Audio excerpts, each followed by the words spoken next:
அல்லாஹ் பாதுகாப்பான், அல்லாஹ் எப்படியும் பாதுகாப்பான். பச்சிலம் பாலகன் 6 வயது பாவமே அறியாத அந்த பச்சிலன் பாலகனுடைய உள்ளத்திலும் அல்லாஹ் பாதுகாத்து வைத்திருக்கிறார் குர்ஆனை. இதை பாருங்கள், பாவமே அறியாத சிறுவர்கள் கூட இருக்கிறார்கள், உள்ளத்தில் அல்லாஹ் பாதுகாத்து வைக்கவில்லையா? இதுதான் அல்லாஹ் பாதுகாக்கும் விதம். அதற்கு காரணமாக அல்லாஹ் என்னுடைய பிள்ளையை ஆக்கி இருக்கிறான் என்றால் பெற்றோர்களை இதைவிட சந்தோஷப்படுவதற்கு வேறு ஏதாவது உங்களுக்கு தேவையா இந்த உலகத்தில்? அல்லாஹ் ரப்பல் ஆலமீன் எப்படியெல்லாம் சிறப்பித்து சொல்லுகிறான் இந்த குர்ஆனை பாருங்கள். இந்த குர்ஆன் இருக்கிறதே சுப்ஹானல்லாஹ், எப்படியான ஒரு கரடு முரடான உள்ளம் உடையவனாக இருந்தாலும் அந்த மனிதனை மாற்றும் வேதம் குர்ஆன். அந்த அளவுக்கு ரூஹ் உயிரோட்டம் இருக்கிறது குர்ஆனிலே, உயிரோட்டம். ஏன்? அது அல்லாஹ்வுடைய வார்த்தையே. அந்த வார்த்தையில் வெளிச்சம் இருக்கிறது, உயிர் இருக்கிறது, உயிரோட்டமான வார்த்தை. அது உள்ளத்திலே அப்படியே ஊடுருவி எந்த ஒரு கல் நெஞ்சக்காரனாக இருந்தாலும் உள்ளத்தை மாற்றும். இந்த பூமியிலே வாழ்ந்த மிக பெரும் கல் நெஞ்சக்காரர் யார்? பெருமானாருடைய காலத்தில்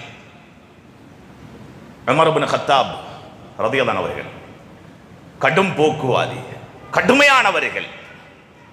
அல்லாஹ்வுடைய தூதருடைய துஆ இருந்தது, யா அல்லாஹ், ஒன்று இந்த இஸ்லாத்தை நீ உமரை கொண்டு கண்ணியப்படுத்த வேண்டும் அல்லது அபூஜஹலை கொண்டு. அல்லாஹ் ரப்பல் ஆலமீன் அந்த துஆவிலே கபூல் செய்தான் உமர் ரலியல்லாஹு அவர்களை. இது மறைவான விடயம். உமர் ரலியல்லாஹு அவர்கள் இஸ்லாம் என்றாலே எதிர்ப்பு, நபி அவர்கள் என்றாலே வெறுப்பு, அப்படியான ஒரு வெறுப்பை காட்டினார்கள், பகிரங்கமாக காட்டினார்கள். அப்படி இருக்கக்கூடிய நேரம் உமர் ரலியல்லாஹு அவர்கள் பெருமானாரின் மீது உண்டான அந்த வெறுப்பின் அகோரம் வாளை ஏந்தி கொண்டு போகிறார். யாரை கொல்லுவதற்கு? ஸல்லல்லாஹு அலைஹி வஸல்லம் அவர்களை கொல்லுவதற்காக போகக்கூடிய நேரம் இடையிலே ஒருவர் மறைத்து, எங்கே போகிறாய் உமர்? முஹம்மதை கொல்லுவதற்காக போகிறேன் ஸல்லல்லாஹு அலைஹி வஸல்லம். அவர்களை கொல்லுவது ஒரு பக்கம் இருக்கட்டும், உன்னுடைய சகோதரியும் உன்னுடைய சகோதரிய கணவன் இஸ்லாத்தை ஏற்று விட்டார்கள், இந்த விடயம் தெரியாதா? கோபத்தோடு திரும்புகிறார்கள் தன்னுடைய சகோதரியுடைய வீட்டுக்கு. வேகமாக தட்டுகிறார். உள்ளால் கபாப் இப்னு அரத் ரலியல்லாஹு அவர்கள் குர்ஆனை படித்து கொடுத்து கொண்டிருக்கிறார்கள். இருவருக்கு குர்ஆனை படித்து கொடுத்து கொண்டிருக்கிறார்கள். தட்டும் சத்தம் கேட்டதோடு உணர்ந்தார்கள், சகோதரி, இது என்னுடைய சகோதரன் வந்திருக்கிறார் உமர். உடனே கபாப் ரதி அவர்களை மறைத்து விட்டார்கள்.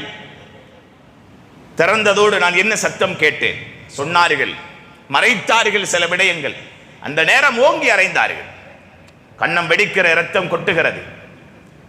அதற்கு பின்னாலே, உமரே, நீ நினைப்பது இல்லாத ஒன்றில் உண்மை இருக்குமாக இருந்தால், என்னுடைய மார்க்கம் நான் ஏற்றிருக்கும் இஸ்லாத்தில் உண்மை இருக்குமாக இருந்தால் உன்னுடைய நிலை என்ன என்பதை நீ யோசித்தாயா உமரே? யோசிக்க வைத்தார்கள் சகோதரி. மறதில் அவர்கள் கொஞ்சம் நேரம் கழிகிறது, அந்த கோபம் தனியும் போது, அது என்ன, அதை கொஞ்சம் தான் நான் கொஞ்சம் வாசிச்சு பார்க்கணும்னு கேட்டான்.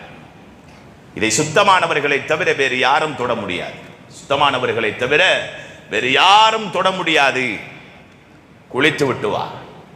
மறதில் அவர்கள் போனார்கள், குளித்தார்கள், சுத்தமாகிவிட்டு வந்தார்கள். கையிலே கொடுக்கப்படுகிறது, கையிலே தூக்கின உமர் ரலியல்லாஹு அவர்கள் பரட்டியதுமே அவர்களுக்கு கிடைத்த பிரதி, ஃபாஹாமா அன்ஸல்னா அலைக்கல் குர்ஆன லிதஷ்கா, இந்த அத்தியாயத்தை ஓதுகிறார்கள். ஃபாஹா முதலாவது ஆரம்பிக்கிறது எம் பெருமானாருடைய பெயர்.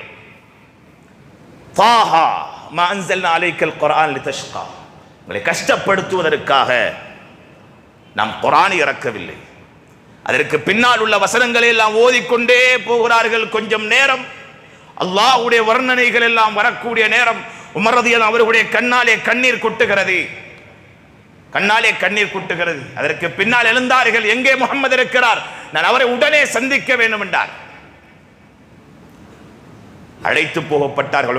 ஸல்லல்லாஹு அலைஹி வஸல்லம் அவர்கள் தாருல் அர்கமிலே இருக்கிறார்கள். சஹாபாக்களுக்கு குர்ஆனை போதித்துக் கொண்டிருக்கிறார்கள். அழைத்து போகப்பட்டது. கதவு திட்டப்படுகிறது. ஹம்சா ரலியல்லாஹு அவர்கள் வருகிறார்கள், அபூபக்கர் ரலியல்லாஹு அவர்களும் சேர்ந்து வருகிறார்கள். கதவை திறந்து பார்த்தால் உமர் வந்திருக்கிறார். யா ரசூலல்லாஹ், உமர் வந்திருக்கிறார். என்ன கெடுதியோடு வந்திருக்கிறாரோ தெரியாது, பரவாயில்லை, வர சொல்லுங்கள் உமரை என்றார்கள் எம்பெருமானார். உமர் ரலியல்லாஹு அவர்கள் அழைத்து வரப்பட்டார்கள். ஸல்லல்லாஹு அலைஹி வஸல்லம் அவர்களுக்கு முன்னாலே நிறுத்தப்பட்டார்கள்.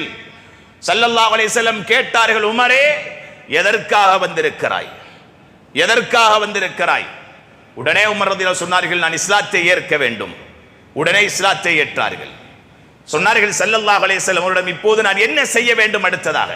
உடனே கடமையை நிறைவேற்றும் பொறுப்பு வந்து விட்டது. இந்த உம்மத்துக்குள்ளே வந்து விட்டார், குர்ஆனுடைய பொறுப்பு வந்து விட்டது. கேட்டார்கள், நான் என்ன செய்ய வேண்டும்? நாமெல்லாம் இருப்பது சத்திய மார்க்கம் அல்லவா யா ரசூலல்லாஹ்?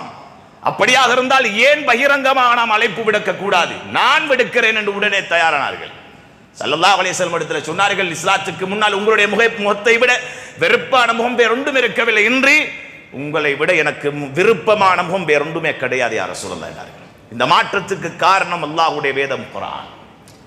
உள்ளங்களை எல்லாம் மாற்றியது அப்படியான வேதம். அந்த வேதத்துக்குரியவர்களாக அல்லாஹ் எம்மை பொருந்தி இருக்கிறானே, அந்த வேதத்துக்கு படிவிடையாளர்களாக பொருந்தி இருக்கிறானே. சாதாரணமா அதற்கென்று அல்லாஹ் எத்தனையோ பேர்களை அடுக்கி சொல்லுகிறார். அது ஜாஅத்துக்கும் மவ்இதத்தும் மிர் ரப்பிக்கும், உங்களுடைய ரப்பிடமிருந்து உபதேசம் வந்திருக்கிறது. வஷிஃபாஉல் லிமா ஃபிஸ் சுதூர், அதே போல உங்களுடைய உள்ளங்களுக்கு நிவாரணம் வந்திருக்கிறது. வஹுதா வ ரஹ்மத்துல் லில் முஃமினீன், முஃமின்களுக்கு இது நேர்வழி காட்டி. வஹுதா வ ரஹ்மா, அல்லாஹ்வுடைய அருள். லில் முஃமினீன் குல் பிஃபضலில்லாஹி வ பிரஹ்மதிஹி, இதுதான் மிக முக்கியமான ஒரு நேரம். உலகத்தில் இன்றைக்கு குர்ஆன் உடையவர்கள் மதிக்கப்படுவது மிக குறைவு.